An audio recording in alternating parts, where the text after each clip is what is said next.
네, 제가 오늘 발표할 기업은 CJ E&M입니다. 그래서 오랜만에 또 발표를 하게 됐는데, 사실 요즘에 주식이 너무 많이 오르는 애들이 많아가지고 아무래도 좀 싼 거를 찾고 있는데 이제 점점 더 안 보이는 것 같아요. 예. 그래서 근데 그나마 이게 좀 별로 사실 많이 코로나 때문에 오른 것도 없고 좀 괜찮은 것 같아서, 그것도 워낙에 사실 시총이 높은 기업이기 때문에 한번 공부해 보시면 괜찮을 것 같습니다. 그래서 원래 구독자 여러분들 올려주신 종목도 제가 분석을 한번 보려고 노력을 하는데, 제가 좀 제 능력에서 벗어난 종목들이 많아가지고 그래도 차차 이제 공부를 한 다음에 좀 올릴 수 있는 거 한번 올려볼게요. 네. 그래서 많이 주셨는데 조금 미안한 마음이 있습니다. 근데 괜히 막 어설프게 분석해가지고 제가 말하는 것보다는 그래도 조금이라도 도움되는 얘기를 해드리고 싶은데, 뭐 제 능력에서는 좀 사실 잘 안 보여가지고 그렇게 알고 계시면 될 것 같고, 일단 오늘 발표할 기업은 이제 CJ E&M인데 이 누구나 사실 친숙한 기업이에요. 왜냐면은 일단은 얘네가 지금 사업부가 기본적으로 매출이 어떻게 일어나냐면 이 네 가지 사업부가 있다고 보시면 되거든요. 미디어, 커머스, 영화, 음악 이렇게 있는데, 그래서 미디어는 우리가 보는 TVN, OCN, 엠넷 이런 거에서 이제 콘텐츠를 제작해가지고 여기에 대해서 광고가 당연히 붙어서 매출을 이렇게 발생하는 거고, 그 다음에 이제 커머스는 얘네가 이제 CJ 홈쇼핑이라고 많이 보셨잖아요.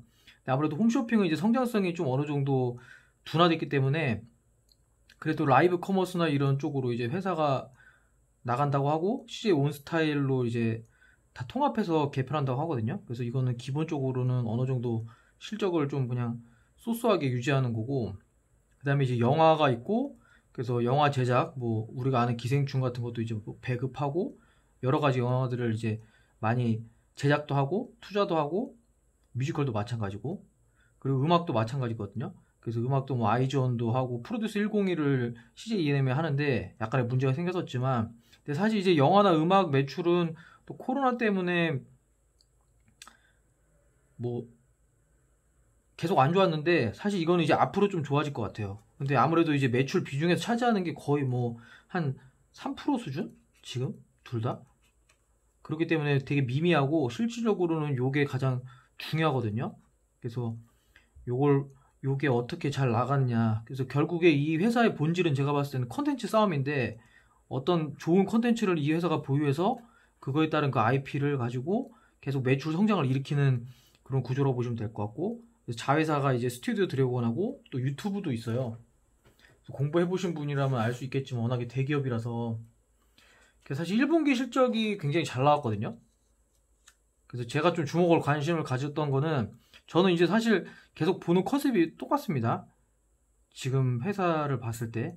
근데 오히려 지금은 너무 싼 주식도 괜찮지만 그것보다는 오히려 좀 성장성이 어느 정도 좀 실적이 잘 나오는 그런 기업들이 더 잘 가는 경우가 많기 때문에, 사실 또 요즘 장은 사실 뭐 테마장이에요. 완전히 또 정치 테마주로 개판돼 있는데, 그런 걸 보면서 참 이제 아직도 주식을 정신을 못 차렸구나 하는 생각이 좀 많이 들어요. 오히려 더 심해진 것 같고 뭐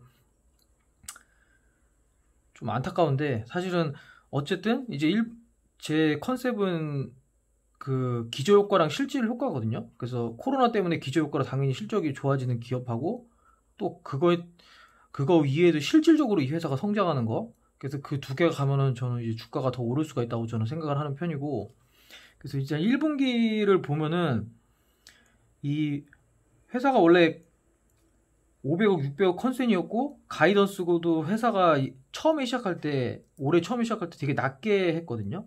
근데 1분기를 보면은 영업이익이 136% 정도 늘어나가지고 서프라이즈가 나왔어요. 그 서프라이즈 이유는 제가 말했던 그 TV 광고 매출이 회복되고, 거기에다가 이제 티빙 OTT 이따 좀 자세히 설명할 건데, 요거가 이제 굉장히 좀 우려와는 다르게 성장을 많이 했거든요.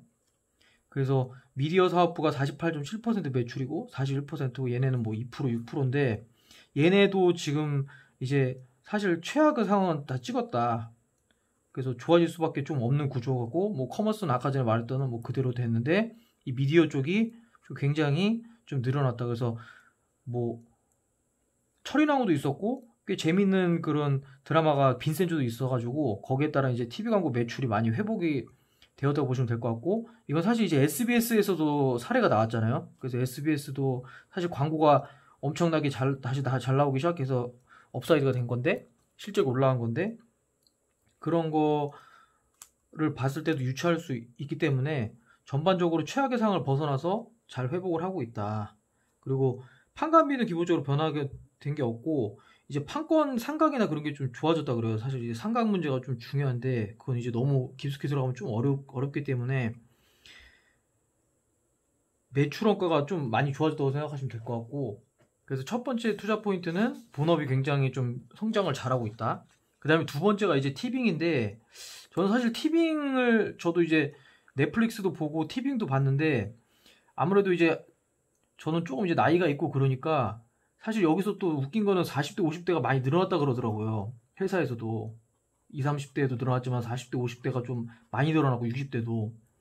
그래서 결국에는 아무래도 좀 이제 외국 드라마를 보면은 좀 이해가 안 되는 상황이 좀 있어요. 그래서 아무래도 그 국내 드라마도 전혀 뒤지지 않기 때문에 굉장히 또 재밌는 게 많고, 그래서 티빙 가입자 수가 회사에서 생각했던 것보다 더 폭발적으로 성장을 했는데, 그래서 지금 목표가 이제 500만 명에서 800만 명으로 23년까지 이제 상향을 했거든요. 회사 IR을 보면은. 그래서 IR 굉장히 잘해줍니다. 그래서 IR 친숙도가 굉장히 높고, 회사 가보면 이제 IR 자료도 있고, 그래서 꼭 한번 보시면 좋을 것 같고, 녹음된 것도 있으니까 꼭 한번 들어보세요. 그래서 내년에 이제 글로벌 진출 계획도 갖고 있어서 굉장히 좋아 보이는데, 그래서 1000억 투자를 하면서 오리지널 콘텐츠를 많이 강화한다고 해요. 그래서 1위 넷플릭스가 이게 자세한 건 안 나왔는데 한 400만 명 되고, 웨이브가 지금 얼마 정도인지 뭐 어떤 데는 250만 명 정도 된다고 하는데, 이제 웨이브는 기본적으로 그 방송 3사랑 SK랑 합작한 거라고 보시면 될 것 같아요. SK텔레콤.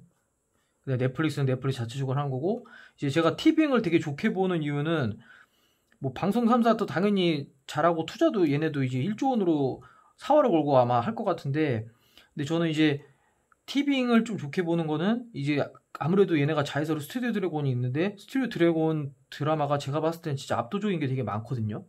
거기다가 이제 또 좋아 보이는 거는 네이버가 이제 요번에 2대 주주로 증자를 해가지고 2대 주주로 올라왔거든요. 그래서 웹툰하고 당연히 네이버는 웹소설도 있고, 또 네이버는 자체 플랫폼으로, 사실 요번에 늘어난 게 이제 네이버 그 거기서 이제 공짜로 이제 그 멤버십 하면서 이 티빙을 공짜로 할 수 있었거든요. 그래서 아마 5월, 6월에 더 폭발적으로 많이 늘어났을 거예요. 왜냐면 이거 공짜로 티빙을 가입할 수 있기 때문에.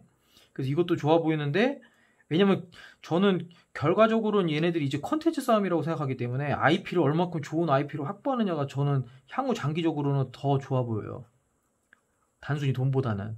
그리고 또 JTBC 드라마가 재밌는 게 많은데, JTBC 스튜디오도 얘네가 이제 3대 주주고, 그래서 거의 3파전이거든요. 넷플릭스나 이런 방송 3사냐, 아니면은 스튜디오도 네이버, JTBC 이거냐.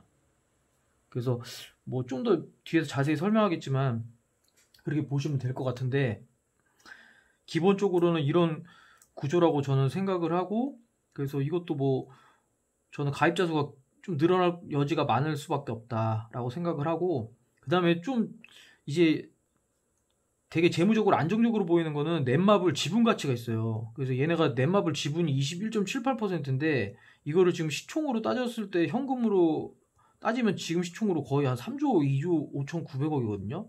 근데 얘네가 지금 4조인데, 이따가도 뭐 보여드리겠지만, 그래서 이거를 봤을 때 지금 이런 회사가 이 정도 가치가 있는데, 아무래도 뭐 현금은 사실 50% 할인해줘도 뭐 할 말은 없지만, 그래서 좀 좋아 보이고, 그 다음에 지금 이제 이동통신사랑 컨텐츠 사용료를 협상 중이거든요. 근데 제가 봤을 때 이것도 설명은 좀 긴데, 결국에는 이게 좀 LG U 플러스 쪽이 좀 너무 이렇게 LG U 플러스나 KT도 마찬가지고, 얘네가 어떤 구조냐면 지금 모바일 TV를 가지고, 그러니까 모바일 TV라고 그 IPTV거든요. IPTV 지금 뭐 시청을 하시면 알겠지만 거기다가 이제 뭐 넷플릭스 껴서 이제 뭐 한 달에 뭐 2만 원 인터넷 약정해서 뭐 3만 원 뭐 2만 원 뭐 이런 식으로 해서 파는 건데, 결국 IPTV는 사실 어떤 빌려서 컨텐츠를 사용하는 거기 때문에 일단 뭐 큰 해자가 없어 보이고, 근데 이제 LG U 플러스 같은 회사들하고 왜 싸우냐면은 그것만 간단히 설명을 해드리자면, 그 얘네가 이제 모바일 TV라고 그 IPTV에서 나오는 서비스를 그대로 이제 사실 그 폰에서 볼 수가 있어요. 근데 이제 이게 지금 그 여기서 화내는 거는, CJEN에서 화내는 거는, 아니 그러면은 이거는 사실 IPTV를 갖다가 그대로 쓰는데 이거는 사실 OTT 거의 비슷한 수준이고, 왜냐면 모바일에서 막 영화 같은 것도 보니까. 근데 이 LG에서 지금 이 돈을 안 주는 거거든요. 그냥 IPTV 사용료만 주고 이거를 모바일 TV로 쓰는 거는 제가 봤을 때 좀 불합리해 보여요. 좀, 그리고 예전에 사례도 있고, 예전에 딜라이브도 그런 식으로 해가지고 CJ ENM은 다행인 거는 얘네가 컨텐츠가 거의 막강하기 때문에 소비자들이 당연히 이거 안 틀면은 안 보는 수준이거든요. 재밌는 드라마가 없기 때문에. 그래서 딜라이브도 결국에 예전에 사례를 보면은 CJ ENM이 협상안을 들어줬거든요. 그러니까 물론 조정은 좀 있었지만, 그래서 저도 조정은 있었지만 결국에는 CJ ENM이 좀 이길 확률이 높다. 왜냐면 이거는 제가 봐도 좀 불합리한 요소가 많은 것 같아요. 모바일 TV를 이용하는데 그냥 IPTV 이용료로 똑같이 돈을 안 내고 사용한다는 거는. 그래서 어느 정도 있겠지만 또 그런 것도 있고, 사실 지금 넷플릭스도 엊그제 보면은 얘네가 이제 다른 회사들은 망 사용료를 내는데, 망 사용료가 이게 뭐 외국에서 안 내지만 어쨌든 국내에서 다 내고 있거든요. 그래서 거기 나온 거로는 이제 네이버도 거의 뭐 700억씩을 낸다 그러고, 카카오도 뭐 300억 낸다고 나오는데, 사실 그렇게 따지면 넷플릭스도 거의 1000억 정도를 내야 된다 그러더라고요. 근데 얘네는 지금 해외 IP 거기 두고 있기 때문에 안 내고 있다 싸우고 있는데, 어쨌든 지금 1심은 패소했어요, 넷플릭스가 SK한테. 그래서 이것도 장기적으로 봤을 때 가격을 좀, 지금 거의 다 1900원인데 그러면 넷플릭스 쪽도 가격을 올릴 가능성이 있어서 약간의 경쟁자가 좀 생기지만 그래도 컨텐츠가 좀 괜찮아서 좀. 그래서 마지막으로는 이제 총평을 보면은 현재 시총 4조인데 가이던스가 지금 영업이익 2,500억을 제시했는데, 이거 지금 1분기가 생각보다 너무 잘 나와서 이제 애널리스트나 컨센은 다 높여놨거든요. 3조 6천억 원이고 한 3,300억 정도 할 거고, 순이익 2천억으로 만약에 따졌을 때 현재 퍼 20이고 PBR은 1인데, 아까 전에 말했던 그 넷마블 지분 가치를 50% 할인한다고 그냥 완전히 보수적으로 쳐도, 그러면 거의 아무리 쳐도 1조가 넘어가는데, 그러면 이 회사가 지금 3조짜리인데 영업이익을 3천억 정도 버는데, 그 IP를 많이 갖고 있고 거의 1등 스튜디오 드래곤을 갖고 있고, 그 다음에 그 티빙 OTT까지 갖고 있는데 거의 뭐 퍼 10, 그걸 뺐을 때 퍼 10 정도로 보이는 거는 제가 봤을 때 좀 많이 싸 보여요. 네, 그래서 좀 싸 보이는 것 같고, 워낙에 무거운 주식이라 막 올라갈 것 같지 않지만, 많이 올라갈 것 같지 않지만, 그래도 뭐 지금 주가에서는 충분히 싸 보인다는 게 제 생각이고, 이건 뭐 각자의 생각이 다를 수 있으니까. 근데 저는 좀 싸 보이는 것 같고, 그리고 제가 봤을 때 CEO가 되게 특이하거든요. CEO가 원래 검사 출신이더라고요. 사법고시 서울대 나오고, 검사인가 변호사인가 출신인데, 이 사람이 굉장히 그 예전 연예인 사건을 많이 맡아가지고 거기에 따라서 이제 임명이 된 것 같아요, 이쪽에. 그래서 굉장히 특이한데, 엔터 쪽에 CEO가 변호사라는 거는. 근데 CEO가 제가 봤을 때는 굉장히 좀 유능한 것 같고, 그 시장의 방향성도 굉장히 좀 좋아 보입니다. 네, 회사 사업의 방향성도. 그래서 투자 같은 거나 뭐 비전 스트림이라고 그것도 있으니까 한번 보시면 좋을 것 같고. 그래서 제 생각에는 좀 간단하게 설명을 했지만, 또 이게 뭐 구체적으로 예측한다고 해서 이거 실적을 완전히 잘 예측하기는 사실 힘들거든요. 근데 이제 저는 이제 대기업을 그렇게 좋아하지 않은데, 대기업은 일단 방향성만 보고 좀 투자를 하는 스타일인데, 어쨌든 미디어 사업부는 뭐 잘 될 것 같고, 그리고 티빙도 잘 될 가능성이, 뭐 경쟁사가 들어오겠지만 디즈니 플러스도 들어오는 그런 뉴스도 있지만, 그래도 기본적으로 늘어날 가능성이 높아 보이고, 결국에는 이 회사가 이제 드라마 IP나 그런 거가 가장 중요한데 컨텐츠 제작 능력에서 투자도 많이 하고 여러 가지 이제 봤을 때 해온 역량을 봤을 때 뭐 충분히 괜찮은 회사라고 생각이 됩니다. 네. 그래서 다음에도 또 한번 올려보도록 하겠습니다. 열심히 공부하고 있는데 막 그렇게 요즘에 싼 기업은 사실 진짜 없긴 없는 것 같아요. 네.